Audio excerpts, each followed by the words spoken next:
पुणे महानगरपालिकेमध्ये यावेळी शरद पवार आणि अजित पवार या दोघांची राष्ट्रवादी एकत्र आलेली आहे. म्हणजे ज्या युतीचा कुणी विचारही केलेला नव्हता अशी ही युती आज पुणे महानगरपालिका आणि पिंपरी चिंचवड महानगरपालिकेमध्ये झालेली आहे. आणि त्यांच्या विरोधात कोण आहे तर महायुतीचाच भाग असलेले भाजप, म्हणजे भाजप आणि दोन्ही राष्ट्रवादी यांच्यामध्ये ही लढत होतीये. पुण्यातली जी इंटरेस्टिंग लढाई आहे ती सगळ्यांना माहिती आहे. गेल्या 15 ते 20 दिवसांपासून अजित पवार पुण्यातून हललेले नाहीयेत. पुणे पिंपरी चिंचवडमध्ये त्यांनी जीव तोडून आपला प्रचार केला आहे आणि त्यामुळे त्यांना कुठल्याही पद्धतीमध्ये पुणे जो आपला गड आहे, पुणे महानगरपालिका, पिंपरी चिंचवड महानगरपालिका, ती सोडायची नाहीये. पुण्यामध्ये नेमकी काय स्थिती आहे आपण आपले प्रतिनिधी अभिजित आहेत त्यांच्याकडून जाणून घेऊयात. अभिजित, पुण्यामध्ये दोन्ही राष्ट्रवादी एकत्र आल्यानंतरचं राजकारण आणि त्यांच्या समोर कोण आहे तर भाजप. काय आज नेमकं घडतंय पुण्यामध्ये? कोणाची हवा दिसतीये? मतदान केंद्रांवरती काय परिस्थिती आहे? सगळं जरा सविस्तर सांगा. नक्कीच अमोल, 7:30 वाजता मतदानाची प्रक्रिया सुरू झाली आणि हा लोकशाहीतील सगळ्यात मोठा उत्सव आहे. जो मतदान प्रक्रियेमध्ये सगळे नागरिक आहेत ते आपल्याला पाहायला मिळतात, बाहेर पडतात. आणि आज सकाळी 7:30 वाजल्यापासून पुणेकर मतदान करण्यासाठी बाहेर पडले खरे, मात्र बऱ्याच ठिकाणी जवळपास 17 ते 18 ठिकाणी ईव्हीएम मशीन बंद होत्या. काही ठिकाणी मतदान प्रक्रिया उशिरा सुरू झाली.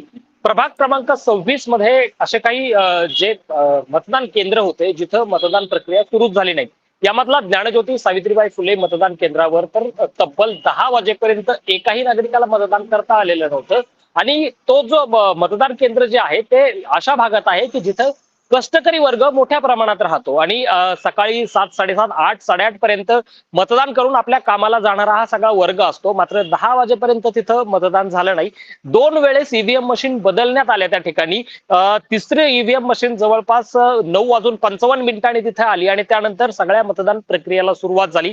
या सगळ्यावर जे विरोधी पक्ष होते, काँग्रेस, राष्ट्रवादी, ठाकरे गट मनसे, या सगळ्यांनी आक्षेप घेतलेला होता आणि हाय व्होल्टेज लढाई त्या ठिकाणी पाहायला मिळते. कारण राष्ट्रवादी काँग्रेसच्या ज्या माजी प्रवक्त्या रुपाली पाटील त्याच प्रभागातून त्या निवडणूक लढवत आहेत.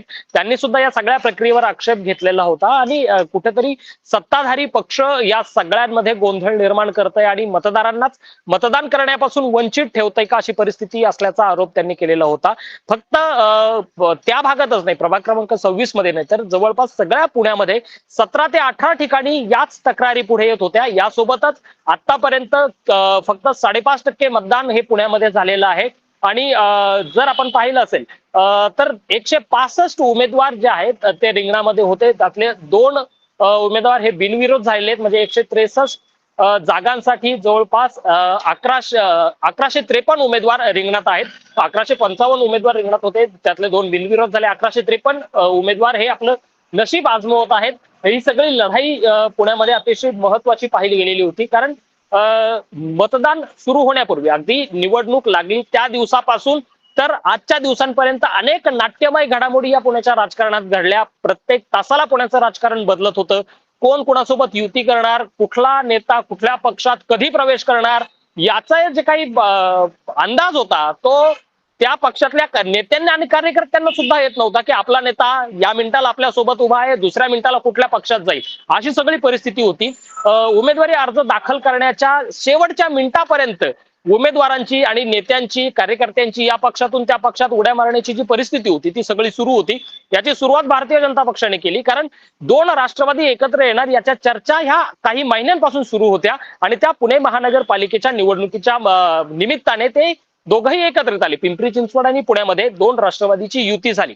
आणि पुण्याच्या जो बाहेरचा भाग आहे, आउटस्कटचा जो भाग आहे, त्यामध्ये वडगाव शेरी मतदारसंघ, खडकवासला असेल, हडपसर असेल, वारजे असेल, या सगळ्या भागांमध्ये राष्ट्रवादी काँग्रेसचं प्राबल्य मोठ्या प्रमाणात आहे. गेल्या आपण जर काही निवडणुकींचा इतिहास पाहिला, आपण 7ची, 12ची, 17ची जर निवडणूक पाहिली तर या सगळ्या भागांमध्ये राष्ट्रवादी काँग्रेसचं मताधिक्य अधिक होतं. नगरसेवकांची संख्या सुद्धा या सगळ्या भागातून राष्ट्रवादीची अधिक होती आणि भारतीय जनता पक्षाने विशेषतः याच भागांना टार्गेट केले. त्यामध्ये खडकवासला विधानसभा मतदारसंघातून दोडकेंसारखा उमेदवार आयात केला. इकडे वडगाव शेरीमध्ये जर पाहिलं तर पठारे कुटुंबातून आमदार जरी राष्ट्रवादी काँग्रेस शरदचंद्र पवारचा असला तर त्यांचे पुत्र, सून, भाचा हे सगळे भारतीय जनता पक्षाने आयात केले आणि त्यांना उमेदवारी दिल्या. म्हणजे फक्त आयात करणंच नाही, जिथं भारतीय जनता पक्षाची ताकद कमी आहे अशा ठिकाणी तिथल्या बड्या नेत्याचं प्राबल्य आहे त्यांना आपल्या पक्षात घ्यायचं आणि ताकद वाढवायची, या सगळ्या गणितावर भारतीय जनता पक्ष उमेदवारी अर्ज दाखल करण्यापर्यंत खेळत होता.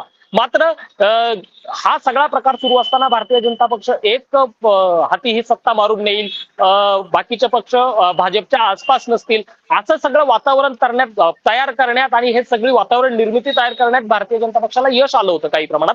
मात्र उमेदवारी अर्ज दाखल करण्याच्या शेवटच्या दिवशी आणि त्यातही विशेषच्या शेवटच्या 3 तासामध्ये अजित पवार हे खरे गेम मध्ये आले आणि भारतीय जनता पक्षामध्ये जो नाराजांचा एक मोठा गट होता त्याला अजित पवारांनी गळाला लावून यामध्ये अमोल बालवडकर सुद्धा शेवटच्या क्षणी अगदी 1:15 वाजता अमोल बालवडकर हे राष्ट्रवादीमध्ये आले. पेठांमध्ये भागामध्ये धनंजय जाधव जे गेले कित्येक वर्ष भाजपचं काम करतात, संघाचे कार्यकर्ते होते, त्यांनी सुद्धा शेवटच्या क्षणी राष्ट्रवादी काँग्रेसमध्ये प्रवेश केला आणि उमेदवारी मिळवली. आणि त्यामुळे भाजपला जी एकतर्फी लढाई जी वाटत होती ती अजित पवारांनी अगदी बरोबरीमध्ये आणून सोडली आणि याची जी खरी सुरुवात झाली ती सगळ्या प्रचारामध्ये झाली. प्रचारामध्ये राष्ट्रवादी विरुद्ध भारतीय जनता पक्ष असाच सगळा प्रचार झाला आणि त्यात विशेषतः अजित पवारांची राष्ट्रवादी, शरद पवारांच्या राष्ट्रवादीचे नेते अगदी काही प्रमाणात प्रचारात आले. सुप्रिया सुळे अगदी शेवटच्या 1-2 दिवसात आले, ज्यावेळेस अजित पवारांनी आपल्या पक्षाचं हमीपत्र सादर केलं त्या दिवशी सुप्रिया सुळे पुण्यामध्ये पाहायला मिळाल्या. रोहित पवारांनी पिंपरी चिंचवडमध्ये सभा घेतल्या, पुण्यामध्ये काही रॅली केल्याचं असतील, पण अमोल कोल्हे सुद्धा फक्त एका वेळेस पत्रकार परिषदेसाठी आले. त्यामुळे अजित पवार विरुद्ध भाजप अशीच ही सगळी लढाई होती आणि यामध्ये विशेषतः मुरलीधर मोहोळ, चंद्रकांत पाटील विरुद्ध अजित पवार अशी सगळी लढाई झालेली होती. यामध्ये पुण्याचा खरा दादा कोण, पुण्याचा कारभारी कोण यावर सगळी चर्चा झाली. त्यामध्ये अजित पवारांनी दिलेले जे उमेदवार होते त्यावर विशेषतः भाजपने टीका केली.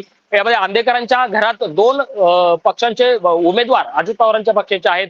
बापू नायर सारखा ज्यावर 3 खुनाच्या गुन्ह्यांचे आरोप आहेत, एकूण 16 गुन्ह्याच्या उमेदवारावर त्या बापू नायरला सुद्धा अजित पवारांनी तिकीट दिलेलं होतं. त्यामुळे अजित पवार हे कुठेतरी गुन्हेगारी पार्श्वभूमी असणाऱ्या उमेदवारांना तिकीट देत आहेत आणि त्यामुळे अजित पवारांवर भाजपने टीका केलेली होती. आता सुरुवातीला काही काळ म्हणजे अगदी जो एमओयू साईन झालेला होता महायुतीमध्ये की जरी आपण विरोधात लढत असू तरी ही जी लढत आहे ती मैत्रीपूर्ण असायला हवी आणि एकमेकांवर टीका करायची नाही. मात्र तसं काही झालेलं नाही. सुरुवातीला मुरलीधर मोहोळ यांनी अजित पवारांच्या गुन्हेगारी पार्श्वभूमी असणाऱ्या उमेदवारांवर सडकून टीका केली आणि त्यानंतर अजित पवारांनी याचं तोड उत्तर दिलं. अजित पवारांनी आपल्या प्रत्येक भाषणात असेल किंवा पत्रकार परिषदेमध्ये असेल ठासून सांगितलं की मी पुण्यातल्या एका त्रिकुटाबद्दल बोलतोय. हे त्रिकूट त्यांचा जो इशारा होता ते मुरलीधर मोहोळ, चंद्रकांत पाटील आणि गणेश बिडकर या 3 त्रिकुटावर अजित पवारांनी जोरदार टीका केली. हे त्रिकूट भ्रष्ट आहे, त्यांनी महापालिका पोखरून खाल्ली आहे, पुण्याचा विकास यामुळे झाला नाही आणि विशेषतः पुण्याचा कारभारी आता बदलला पाहिजे असं अजित पवार वारंवार सांगत होते.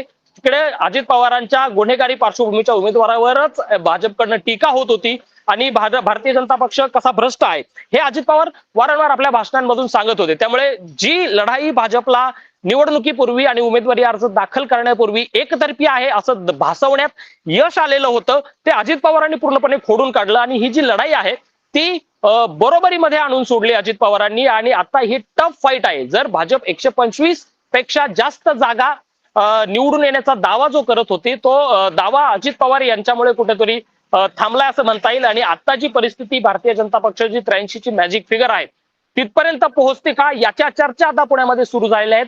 मतदार केवळ आतापर्यंत जर आपण 9:30 वाजेपर्यंत जर आकडेवारी जी हाती आलेली तोपर्यंत जर पाहिलं तर केवळ 5.5% मतदान झालेलं आहे. मात्र अजित पवार यांच्या जाहीरनाम्यातील एक घोषणा ती या सगळ्यामध्ये अतिशय महत्वाची ठरली आणि या सगळ्या अजित पवारांच्या पॉलिटिकल कॅम्पेनमध्ये किंवा इलेक्शन कॅम्पेनमध्ये ती टर्निंग पॉईंट ठरली. जी मेट्रो अजित पवार फ्री करण्याची घोषणा केली, पीएमपी फ्री करण्याची घोषणा केली आणि ही अजित पवारांच्या या सगळ्या कॅम्पेनिंग मध्ये कुठेतरी टर्निंग पॉईंट ठरली. त्यानंतर अलार्म वाजतोय आणि हा अलार्म तुमच्या समस्येचा आहे हे ओळखा हे सुद्धा अजित पवार आपल्या कॅम्पेनिंग मधून सांगत होते. आणि याला उत्तर शेवटच्या सांगता सभेत मुख्यमंत्री देवेंद्र फडणवीसांनी दिलं की अलार्म वाजेल तो बंद करा आणि मग मतदानाला जा आणि मतदान करा असं म्हणत देवेंद्र फडणवीसांनी अजित पवारांवर टीका केलेली होती. आणि एकूणच ही जी सगळी लढाई आहे ती विशेषतः भारतीय जनता पक्ष आणि अजित पवार यांच्यामध्येच आपल्याला पाहायला मिळाली.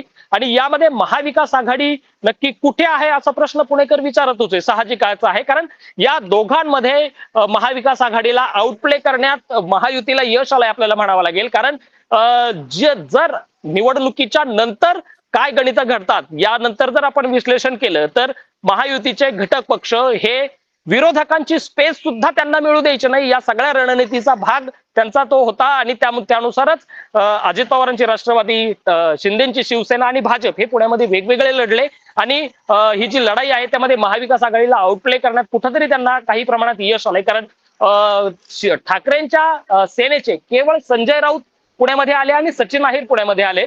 संजय राऊतांनी एक सभा घेतली, तीही कात्रजमध्ये घेतली वसंत मोरेंच्या प्रभागात. इकडे काँग्रेसमध्ये जर पाहायला गेलं तर सतेज पाटील, बाळासाहेब थोरात आणि हर्षवर्धन सपकाळ या तिघांव्यतिरिक्त एकही नेता फिरकला नाही. मनसे महाविकास आघाडीमध्ये आलेली होती, त्यामध्ये राज ठाकरे अगदी प्रचार संपण्याच्या काही तास पुण्यामध्ये होते. त्यांनी एक पत्रकार परिषद घेतली, तीही 7.5 मिनिटाची पत्रकार परिषद होती. आणि त्या पत्रकार परिषदेमध्ये त्यांनी भाजपने शिवतीर्थ येथे झालेल्या सभेमध्ये अदानी यांच्या संदर्भात राज ठाकरे यांनी जे आरोप केलेले होते त्याला जे देवेंद्र फडणवीसांनी उत्तर दिलं, केवळ त्याचंच प्रत्युत्तर या 7.5 मिनिटात राज ठाकरेंनी दिलं. पुण्याच्या प्रश्नाविषयी चकार शब्दही त्या पत्रकार परिषदेमध्ये बोलले नाही. काही प्रभागांमध्ये गेले, उमेदवारांच्या भेट्या घेतल्या, काही मतदारांच्या भेटी घेतल्या आणि मनसेचा प्रचार बड्या नेत्यांच्या अर्थी संपलेला होता. त्यामुळे अजित पवार विरुद्ध भाजप ही अशी लढाई उघड झालेली आहे. महाविकास आघाडी या लढाईतून कुठेतरी आउटप्ले झालेली आहे. आणि त्यामुळे आता मतदार राजा नक्की काय विचार करतोय हे पाहणं महत्वाचं असणार आहे. 5:30 वाजेपर्यंत मुदत आहे. पुणेकर मोठ्या संख्येने मतदान करायला बाहेर पडतील, कारण हा घटनेने दिलेला अधिकार आहे तो बजावण्यासाठी, आपलं कर्तव्य पार पाडण्यासाठी पुणेकर हे विषय चर्चेत असतात आणि ते बजावतील असं आहेच. आणि उद्या कळेलच नक्की पुण्यनगरीचा प्रथम नागरिक अर्थात महापौर कोणत्या पक्षाचा होतोय. अमोल. अभिजित, जरा आजच्या मतदान प्रक्रियेविषयी सांगा. आणि काल रात्री सुद्धा काही ठिकाणी पिंपरी चिंचवड असेल, पुण्यामध्ये असेल, गैरप्रकार सुद्धा घडलेले आहेत, नाराजी व्यक्त केलेली आहे प्रशांत जगताप यांनी सुद्धा. काय नेमकं घडतंय आज, सकाळपासून काय काय घडलंय मतदान केंद्रांवरती पुण्यात? नक्की आज सकाळी 7:30 वाजता मतदान सुरू झालं.